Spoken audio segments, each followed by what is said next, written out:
சனி வந்து 2, 3 கூடியவன் 4ஆம் இடத்தில் இருப்பதால் நம்முடைய சுகஸ்தானத்தை கெடுக்கும். அதனால ரொம்ப கவனமாக கையாளுங்கள். உங்களுக்கு அர்த்தாஷ்டம சனி நடந்து கொண்டு இருக்கிறது.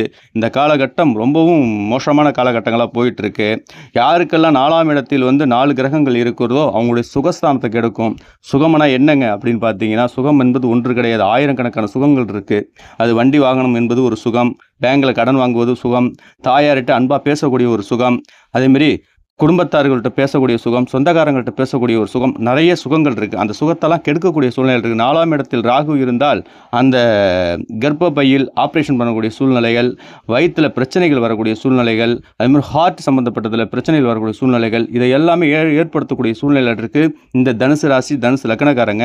அதனால இந்த சித்திரை மாசம் முடியிற வரைக்கும் சூரியன் 9ஆம் அதிபதி 5ஆம் இடத்தில் இருப்பதால், இந்த நேரத்தில பார்த்தீங்கன்னா, நெறைய பெண்களுக்கு கன்சீவ் ஆகக்கூடிய டைம்களா இருக்கு. அப்படியே கன்சீவ் ஆகி 3ஆம் மாசம், 5ஆம் மாசம் ஆகி கரு கலைஞ்சிட்டுங்க அப்படின்னா பயப்பட வேணாம். சில கருவுகள் இந்த டயத்தில கலைய தான் செய்யும். இந்த சித்திரை மாசம் சூரியன் 5ஆம் இடத்தில் உச்சமாக இருப்பான். இந்த தனுசு ராசி, தனுசு லக்னக்காரங்களுக்கு. அவங்களுக்கு கன்சீவ் ஆகக்கூடிய ஒரு சூழ்நிலை இருக்கும். காரணம் கேட்டீங்கன்னா, 9ஆம் அதிபதி 5ஆம் இடத்தில் இருந்தால், நெறைய பேர் இந்த டயத்தில கன்சீவா இருக்கும். ஐயோ! சித்திரை மாசமா இருக்கே நம்ம கலைச்சிடலாம் அதெல்லாம் எதுவுமே செய்யாதீங்க. அது இல்லாம இந்த சூரியன் உச்சமா இருப்பதால், நெறைய பேருக்கு கருவுகள் கலையக்கூடிய சூழ்நிலை இருக்கும். அதுவா கலைஞ்சு போனா போகட்டும். அதற்கு பிறகு நீங்களா எதுவுமே கலைச்சிடாதீங்க.